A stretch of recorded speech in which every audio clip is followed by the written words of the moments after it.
স্ত্রীকে ভালোবাসুন। ১. স্ত্রী হচ্ছে আদরের জিনিস। তাকে গালি দেবেন না, তাকে খারাপ বলবেন না, কখনো বলতে যাবেন না তুমি দেখতে কালো, ঠোঁটটা বেশি মোটা। শারীরিক গঠন নিয়েও খোঁটা দেবেন না। ২. কখনো রান্নার ভুল ধরবেন না। খাবারে লবণ একটু কম হলেই বলবেন না যে তোর রান্না খারাপ, কোনোদিন ভালো খাবার খেতে পেলাম না। সবসময় স্ত্রীর রান্নার প্রশংসা করুন। এটা রাসূলুল্লাহ সাল্লাল্লাহু আলাইহি ওয়াসাল্লামের সুন্নত। সবসময় প্রশংসা করুন, গালি দেবেন না, গালমন্দ করবেন না। ৩. সে আপনাকে নিয়ে ঈর্ষান্বিত হয়, কারণ সে অন্য সমস্ত মানুষকে রেখে শুধুমাত্র আপনাকেই বেছে নিয়েছে। ৪. যখন তার কিছু দোষ ত্রুটি আপনাকে বিরক্ত করে, তখন বুঝতে হবে আপনারও অনেক কিছু দোষ ত্রুটি রয়েছে। ৫.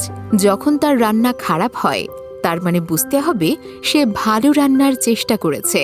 ৬. তোমাদের মধ্যে ওই ব্যক্তি সবচেয়ে উত্তম যে তার স্ত্রীর কাছে উত্তম। তিরমিজি।